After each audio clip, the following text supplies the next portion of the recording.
하나님 말씀 사도행전 20장 25절에서 38절을 보겠습니다.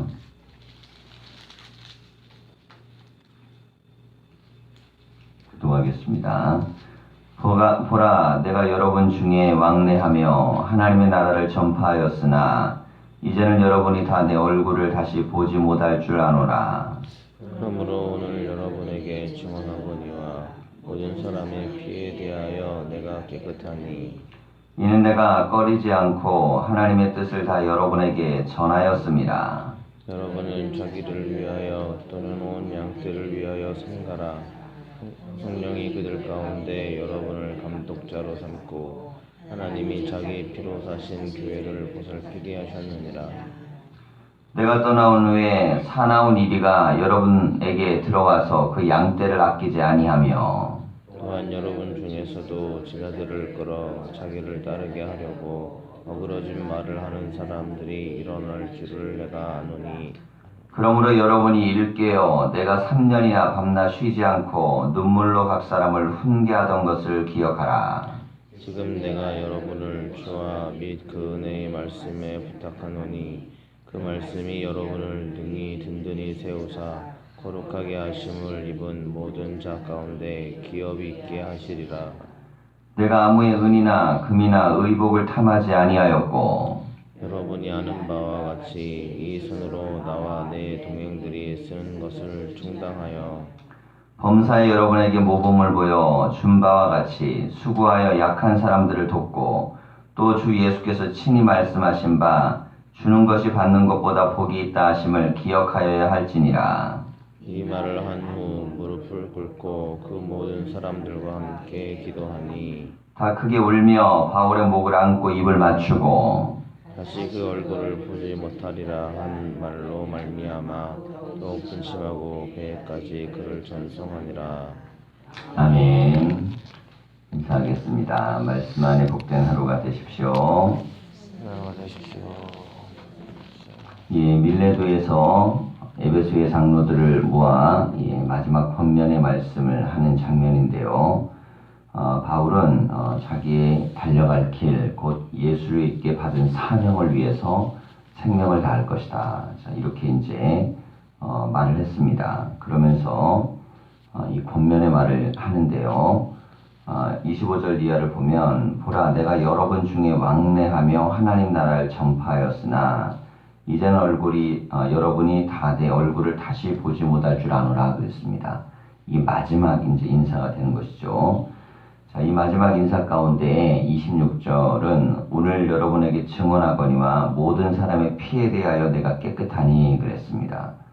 자, 이 말은 자기가 모든 사람의 생명에 대해서 깨끗하기 위하여 살았다는 것이에요. 그만큼 나 때문에 복음을 듣지 못한 사람이 없었고 나 때문에 은혜를 받지 못한 사람이 없도록 그렇게 나는 나의 최선을 다했다는 겁니다.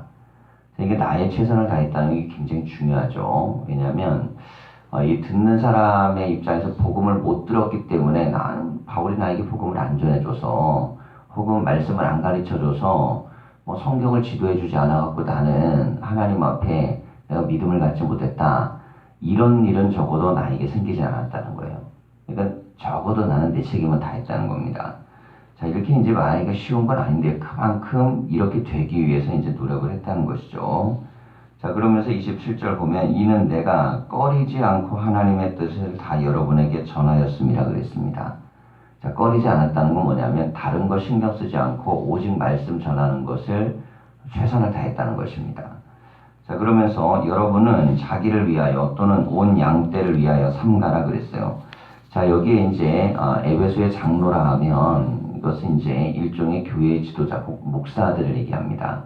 그러니까 지금 여기 나와서 장로라 그래서 이게 평신도 지도자들만 이야기하는 게 아니고 당시에는 이제 직제가 목사 직제가 아직 발생을 안 했죠. 그래서 이 표현을 이제 장로라는 표현을 썼는데 여기에서 이제 교회에 대해서 맡기고 이제 바울은 떠나가요.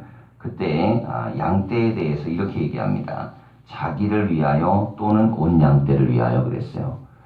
자, 그러니까 무엇인가 해야 될 일과 하지 말아야 될 일을 구분할 때 굉장히 중요한 건 뭐냐면 자기를 위해서라도 이게 하지 말아야 될 것들이 있고 해야 될 것들이 있다는 거예요. 자, 사람은요, 자기를 위한다고 생각하거든요, 모든 게 다. 그런데 어느 때는 자기를 위하는 게 자기를 망하게 만들 수도 있습니다.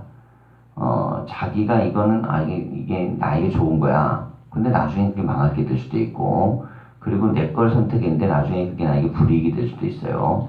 자, 그래서 이 두 가지를 겸해서 봐야 돼요. 자기를 위하고 양떼를 위하는가. 그러니까 지금 이 장로들에게 중요한 건 뭐냐면 지도자잖아요.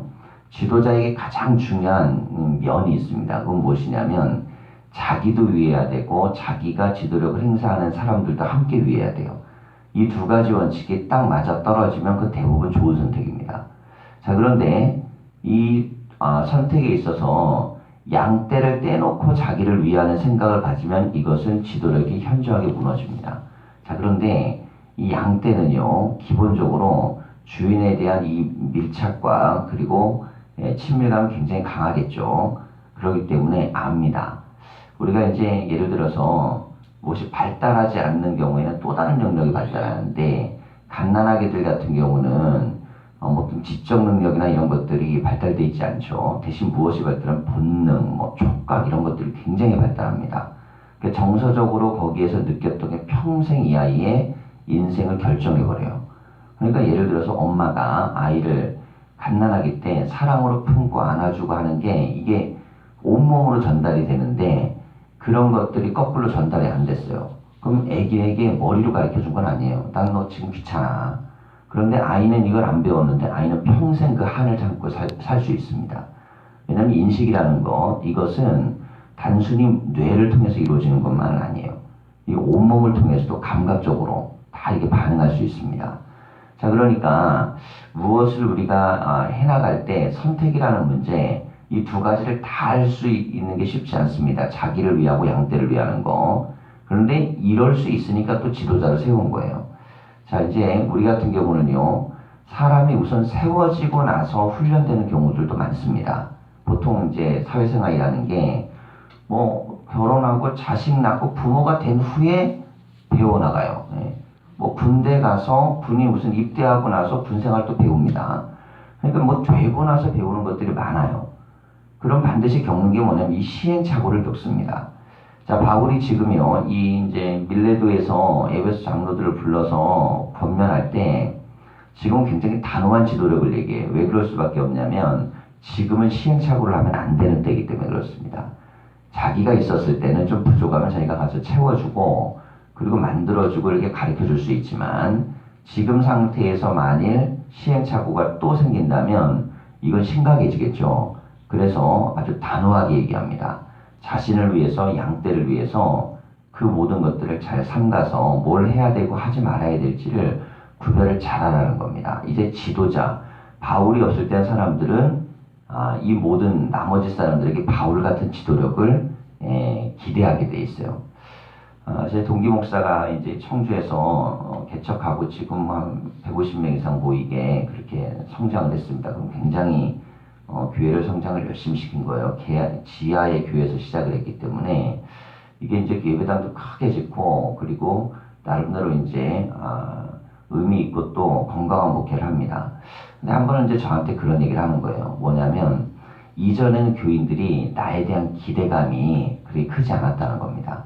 그냥 목사님하고 잘 지내면 된다고 생각했는데 이제는 교회가 규모가 커지고 새신자들 들어오고 막 이렇게 그렇게 되니까 어떤 기대감이 있냐면 목사님에게 의존할 만한 지도력이 나오길 바라기 시작하더라는 거예요. 우리를 이끌어주길 원하고 그리고 내가 뭔가 기대해가지고 그것들을 채워주기를 원하는 분이 되길 원한다는 겁니다. 그 목사님은 굉장히 그냥 다정다감하고 그냥 친숙한 친구 같은 사람이에요. 어떤 옆에서 보면 정말 그냥 편안하게 이렇게 즐기고 그리고 어울리고 그런 스타일입니다. 자, 그런데 어느 순간부터는 이 지도력의 한계가 오는 거예요. 왜냐하면 이걸 가지고는 앞으로 나가지 못하는 겁니다. 끌어주고 또 이끌어주고 또 뭔가 대안을 주고 자, 이런 모습을 줘야 된다는 걸 교인들이 나에게 한다는 걸 느끼기 시작한다는 겁니다. 그러면서 어떤 얘기를 하냐면 이제는 내가 지금은 나를 바꾸지 않으면 안 될 것 같은 시기가 왔다. 그런 얘기를 해요. 자, 사람에게는 똑같은 사람인데 시기별로 혹은 상황별로 지도력이 다른 게 요구될 때가 있습니다. 자, 중요한 건 뭐냐면 그 사람이 그렇게 될 수 있는 준비가 되어 있냐가 중요한 거예요. 이게 안 돼 있으면 그 다음 단계를 넘어가지 못합니다. 그럼 넘어가지 못하면 심각한 위기가 오겠죠. 자, 그러면서 자, 이 말씀하시기를 성령이 그들 가운데 여러분을 감독자로 삼고 하나님이 자기 피로 사신 교회를 보살피게 하셨느니라. 자, 이게 사명입니다. 성령이 그들 가운데 여러분을 감독자로 삼았다. 하나님이 삼으셨다는 거예요. 자, 그러니까 지금 여기에서 하나님이 나를 세우셨다라는 개념은 그만큼 내가 하나님의 이름을 드러낼 수도 있고 하나님의 이름을 망칠 수도 있습니다. 이게 추천한 사람이라는 존재는 굉장히 중요하죠. 자, 누가 누군가에게 누구를 추천했어요. 근데 성공하면 정말 이렇게 참, 야, 저 사람 정말 누가 추천했는데 잘했네. 그러지만 만약에 실패해버리면 추천자도 망신이죠. 자, 그런데 이게 추천보다 더 심각한 건 뭐냐면 임명자입니다. 임명자는 이게 임명권 자체를 자기가 갖고 있는 것이고 모든 권력을 분산해야 되기 때문에 그것은 그 사람에 대한 절대적 지지와 그리고 책임을 떠넘기는 거예요. 그 사람에게 다 부여해 주는 겁니다. 근데 성령이 우리를 감독자로 삼으셨다는 것은 그만큼 대단한 지도력을 갖다가 인정하면서 세워주셨다는 겁니다. 자, 그런데 그거를 감당하지 못한다? 이게 안 된다는 거죠. 그러면서 하나님의 자기 피로 사신 교회를, 자, 이게 굉장히 중요한 바울의 표현이에요. 교회를 표현할 때 하나님이 자기 피로 사셨다. 곧 피값으로 세우신 교회란 뜻입니다. 그리고 여기에 감독자로 목회자들을 세웠다는 거예요. 자, 이런 개념을 가지고 그렇게 살아야 된다는 거죠. 자, 우리가요, 이론을 알고 있는 거하고 내 가슴이 그걸 절절히 느끼는 건 다른 것입니다. 뭐 이론 공부가 안 돼갖고 문제가 되겠어요. 다른 종교들, 이 기독교보다 훨씬 더 심오하게 되어져 있는 종교들이 많습니다. 후에 나타난 종교들일수록 훨씬 더 심오합니다. 왜냐하면 그런 것들이요, 종교를 많이 짜집기를 해요. 그래갖고 여러 종교를 합쳐가지고 교리든 내용이든 굉장히 뭐 이렇게 복잡하고 심오하고 막 대단히 철학적 이렇게 만들어 놨어요. 자, 그런데 그 안에는 성령의 능력이 나타나지 않습니다. 자, 왜 그러냐면 그건 교리로만 돼 있기 때문에. 자, 이게 우리가 이게 부활을 잘 보셔야 되는데요. 이게 어디든 교회 밖에서든 교회 밖에 어떤 종교나 어떤 이 사상도요, 기독교의 부활을 교리라고 하지 역사라고 하지 않습니다. 자, 그런데 오직 교회에서만 부활을 역사라고 합니다. 자, 이 대목이 왜 이렇게 중요하냐면 교회에서조차 부활이 그냥 교리가 돼버리면요, 전부 다 무너져 버립니다. 그래서 부활에 대한 신앙이 있느냐 없느냐, 자, 이게 얼마나 중요하냐면 그 사람이 실제로 부활을 믿는지 아닌지는 사는 모습 보면 알아요. 부활을 믿는 사람은요, 죽음과 삶에 대한 고통에 대한 문제가 눈앞에 온다 할지라도 부활의 능력으로 그것들을 헤쳐나갈 수 있는 힘이 있습니다. 왜냐하면 부활이 그냥 교리가 아니고 역사이기 때문에, 그건 실제이기 때문에, 그건 능력이기 때문입니다. 자, 그런데 우리는 어렸을 때 훈련을 계속 받아왔어요. 주기도문 훈련을 받아왔고 사도신경 훈련을 받아와가지고 그냥 끊임없이 우리가 믿고 있다고 착각해요. 근데 교리를 내가 외우고 있는 것과 내 영이 하나님의 능력을 믿는 건 다릅니다. 자, 그러니까 이 부활의 능력이 십자가와 부활이, 십자가까지는 내가 일어나고 싸울 힘을 제공하지 못합니다. 왜냐하면 제자들 십자가에서 다 도망갔기 때문에. 그런데 부활, 죽음을 이기는 능력이 내 안에 들어왔을 때 그때부터는 굉장한 힘이 들어와요. 자, 이게 무슨 사건이냐면 바울에게 십자가는 역사입니다. 바울도 알았어요. 예수가 십자가에 못 박혀 죽은 걸 알았죠. 그런데 바울에게 부활이 역사가 되면서 그의 인생이 달라진 것입니다. 자, 그러면서 그는요, 삶의 모든 것들이 다 달라져요. 그러면서 부활신앙이 들어오니까 내 삶에 대한 모든 것들 다 흔들어 놔버렸습니다. 부활의 영을 만나죠. 이 고린도전서 15장 보면 자기가 체험한 부활한 영에 대한 믿음이 있어요. 자, 이것이 우리 가운데 들어오면 우리의 삶의 자리를 보는 그런 눈이 달라지고 힘이 달라집니다. 자, 그러면서 29절 이하를 보면요, 내가 떠난 후에 사나운 이리가 여러분들에게 들어와서 그 양떼를 아끼지 아니하며 그랬습니다. 자, 이 대목이 되게 중요한데요. 자, 분명히 바울이 지나고 나면 또 다른 지도자가 이제 올 거랍니다. 그 교회 안에 이제 들어올 거예요. 그런데 이 지도력이 핵심이 뭐냐면 양떼를 아끼지 아니에요. 양떼를. 그럼 양떼를 아끼지 않고 어떻게 하느냐? 또한 여러분 중에서도 제자들을 끌어 자기를 따르게 하려고 그냥 자기하고 친한 사람 만들고 자기 따르는 사람 만나고 자기가 좋아하는 사람들하고만 어울리고 자기 친한 사람들 패거리를 만든다는 거예요. 자, 이게 얼마나 중요한 얘기냐면 양은 목자를요 그렇게 따를 수 있어요. 양은. 그런데 목자는 양을 그렇게 만들면 안 된다는 겁니다. 그러면은 양떼가 어떻게 되겠습니까? 양떼는 생명의 능력을 공급하는 게 목적이지 이거는 내 편 따르고 내 거 만들고 이렇게 하는 걸로 가서는 안 된다는 겁니다. 자, 그러면 이게 바울이 바라보는 가장 위험한 이리 같은 목회가 어떤 목회냐? 이리 같은 목회라는 것은 바로 양떼에게 생명의 말씀과 능력을 제공하는 게 아니고 나를 따르도록 만드는 것입니다. 자, 어떤 분이 이제 설교에 대한 이야기를 이렇게 이제 서로 질문했어요. 후배 목사님에게 물었습니다. 목사님은 설교를 잘하길 원하냐고. 나 잘하길 원한다고. 뭐 누구나 꿈이죠. 그러면 교인들이 그 설교를 잘 듣기를 원하냐고. 듣기를 원한다고. 어떻게 하면 좋은 거냐고. 그랬더니 이 목사님이 이런 얘기를 하는 거예요. 그런 생각을 갖고 있으면 절대로 설교를 성공할 수 없다. 설교는 상대방들이 나를 따르게 하는 게 아니고 내가 그리스도의 복음을 생명을 걸고 전하는 거다. 자, 이 메시지를 줬어요. 자, 그러면 여기 뭐 당연한 것처럼 보여도요, 이건 굉장히 중요한 메시지입니다. 무엇이냐면, 메시지를 던질 때는요, 메시지를 살아낼 수 있을 때에만 그 능력을 받을 수 있습니다. 그리고 그 메시지를 살아낼 수 있는 삶에 대한 결과물이 나올 때 힘이 나겠죠. 바울은 지금 메시지를 던져요. 뭐라 그러냐면, 나후에 이리 같은 목회자가 나올 수도 있다는 겁니다. 이리 같은 지도자가 들어와요. 자, 그런데 그 기준이 뭐냐면, 그것은 자기를 따르도록 만든다는 겁니다. 그리고 자기를 따르는 사람들 중심으로 일을 하는 거예요.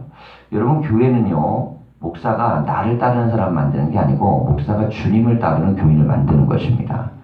자, 그렇게 된다면 아주 중요한 건 무엇이냐면 나하고 친한 사람을 만들면 안 됩니다. 친한 사람을 만드는 게 아니고 나를 통해서 예수 그리스도를 만나는 사람을 만들어야 돼요. 자, 이게 이제 제가 천성에 있을 때요, 그런 얘기를 가끔 많이 들었어요. 뭐, 교인들 만나서 엔조이하고, 즐기고, 대화하고, 그런 걸로도 시간을 얼마든지 쓸 수 있다. 그러나 너희들은 너희의 사명을 다해야 된다. 자, 이런 말은 별거 아닌 것 같은데, 저한테는요, 굉장히 중요하게 들렸습니다.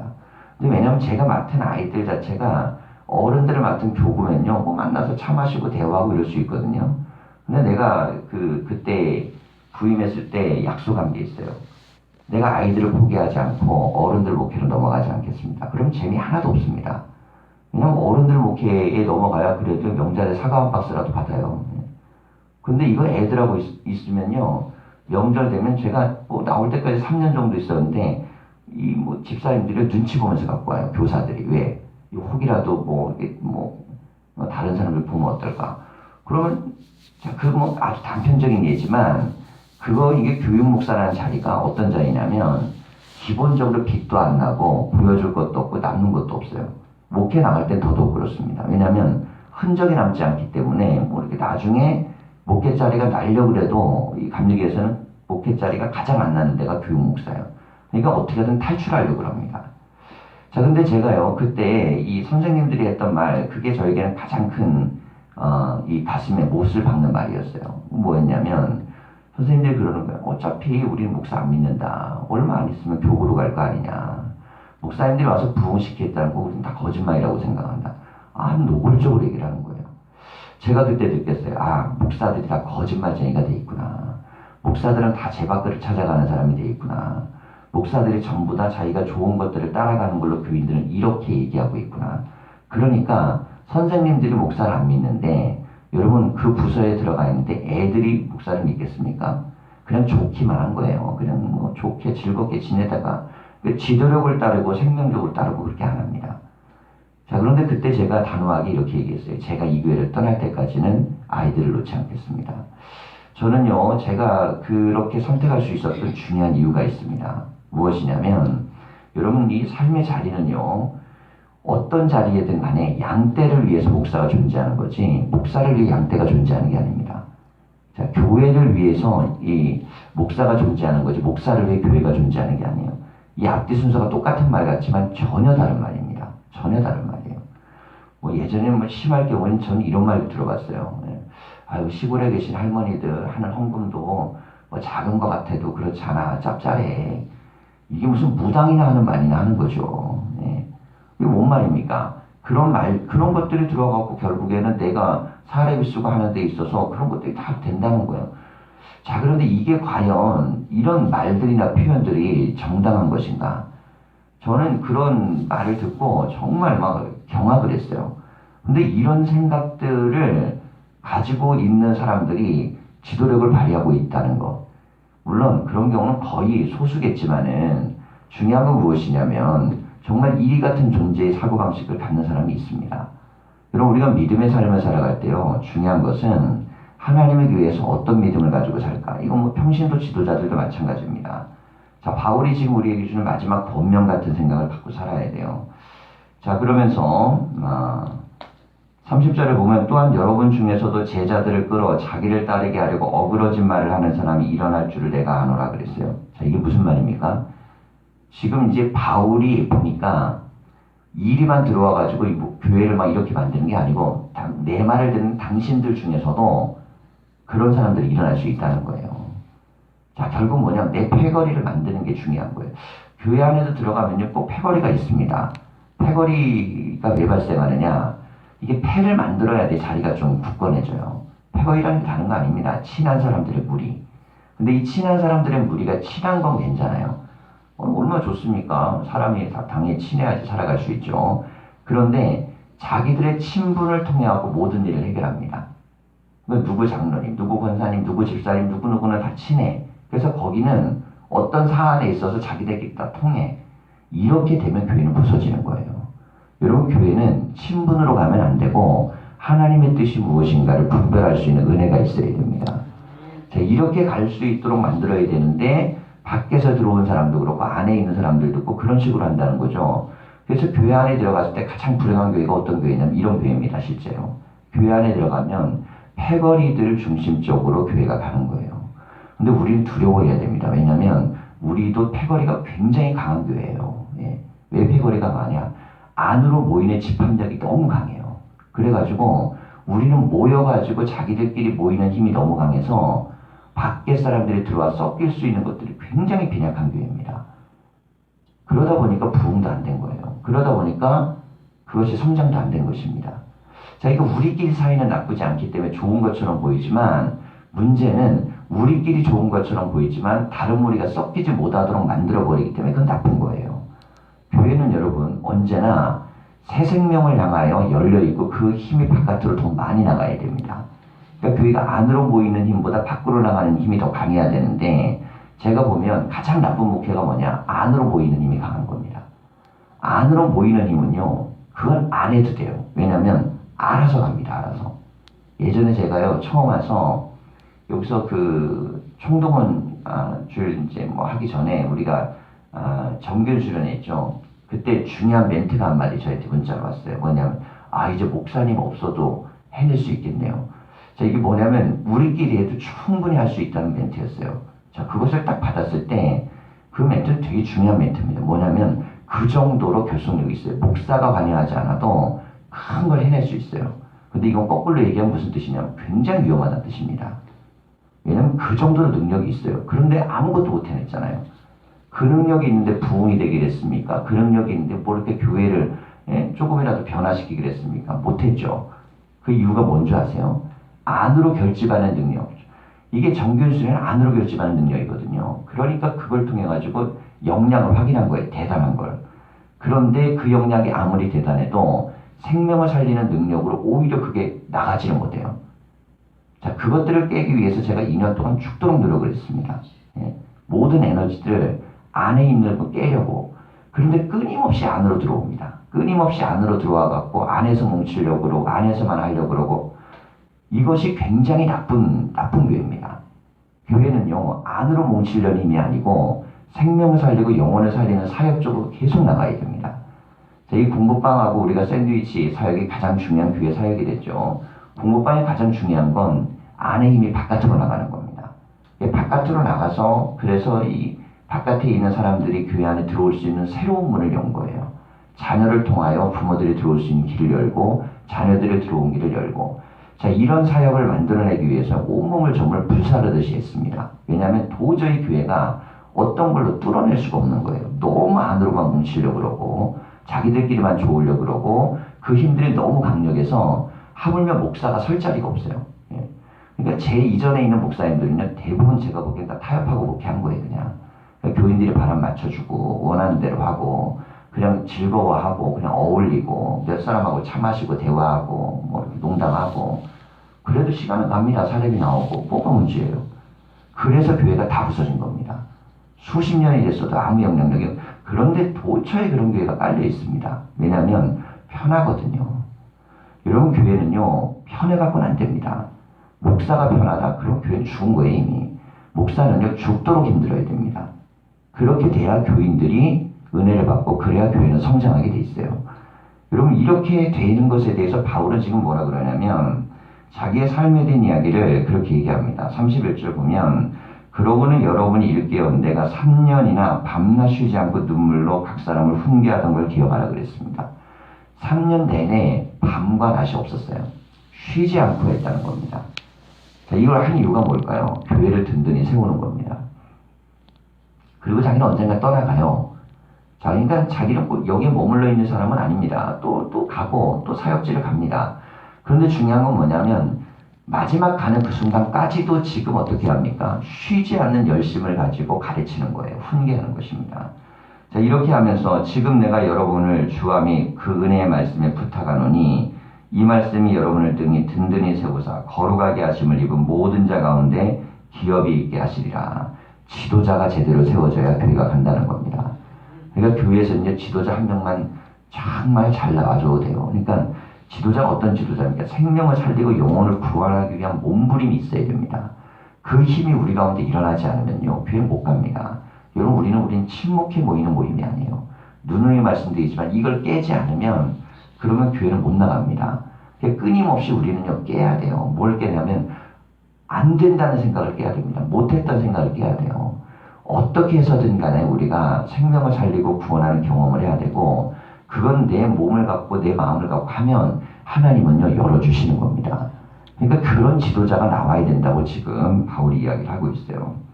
자, 그럼 33절 이하는 내가 아무의 은이나 금이나 의복을 탐하지 아니하였고 여러분이 아는 바와 같이 이 손으로 나와 내 형제들이 쓰는 것을 충당하여 범사에 여러분에게 모범을 보여 그랬습니다.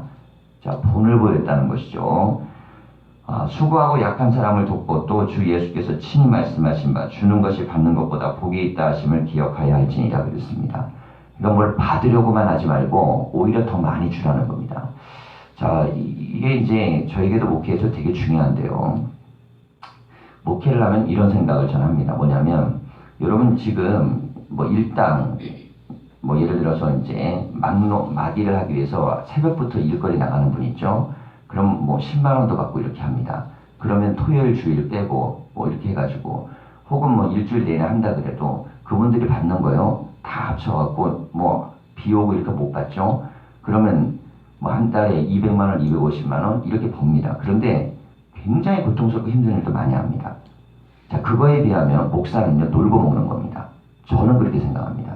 무슨 뜻이냐면 우리는요 신앙과 믿음에 있어서 물론 개인마다 사람이 다르겠지만 정말 힘들고 어렵게 인생을 살아가지고 길거리에서 콩나물을 팔고 먹고 사는 사람도 헌금하면서 주님 앞에 나옵니다. 자, 그런데 이거는 지금 이 얘기를 하는 거예요.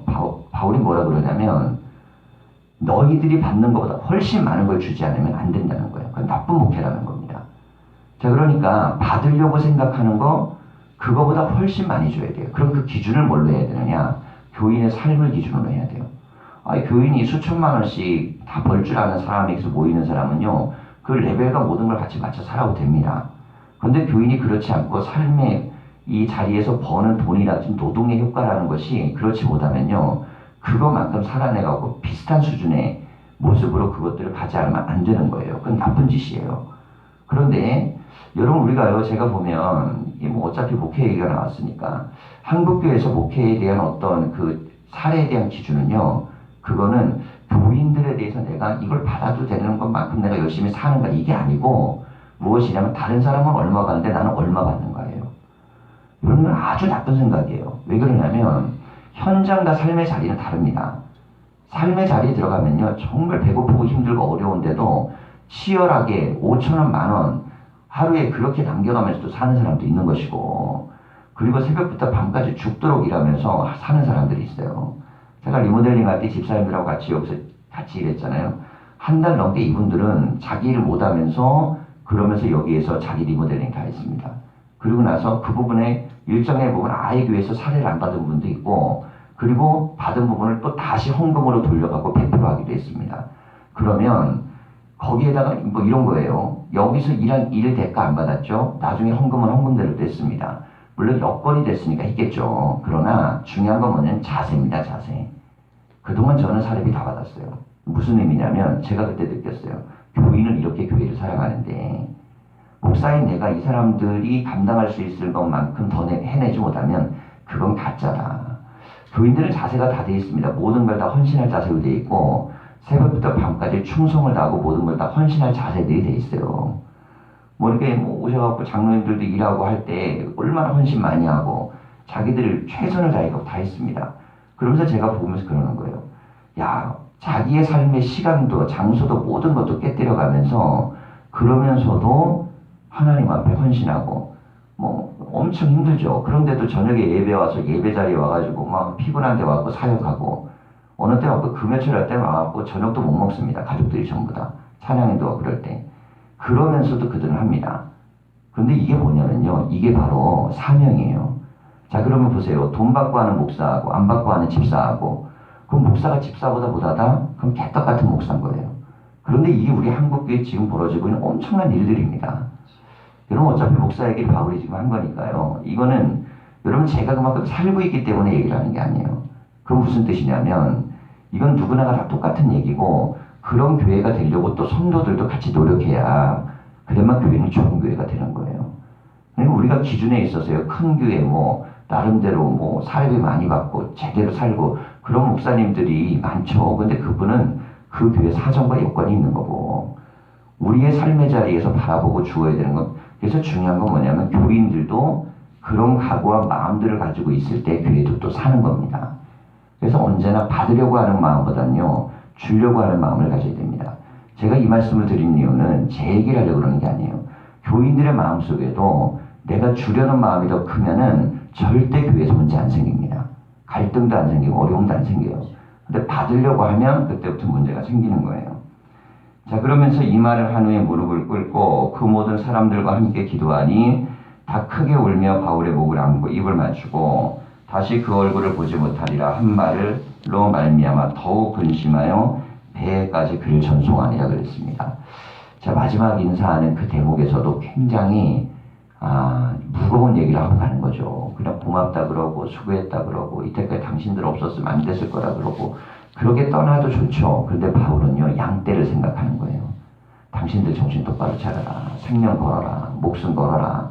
당신 한 사람 때문에 양떼가 살고 죽고 결정난다.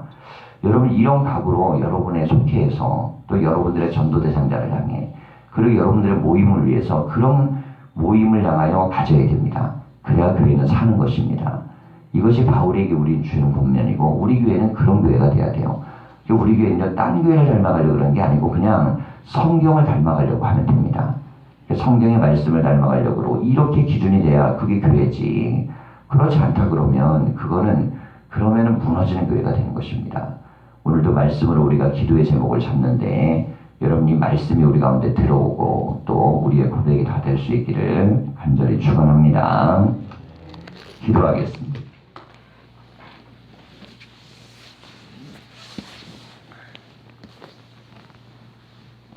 살아계신 하나님, 우리가 하나님을 믿고 주님을 의지하며 말씀 속에 나아갑니다.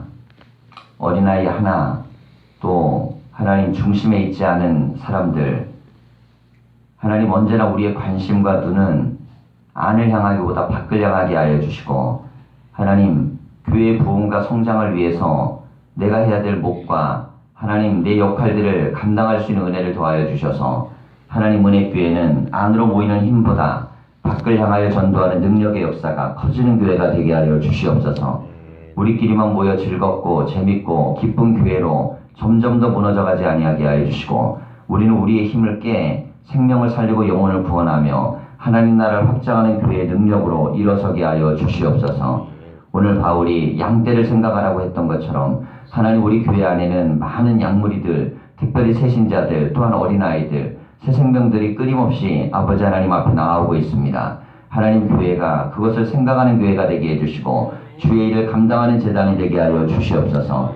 그리하여 우리가 6월 마지막 주에 지키는 아버지 하나님 새 생명을 초청하는 귀한 날에 하나님 모든 교인들이 한 마음을 품게 하여 주시고 우리의 힘을 밖을 향해 나가게 하시고 생명을 살리는 것들을 위해 나아갈 수 있도록 인도하여 주시옵소서.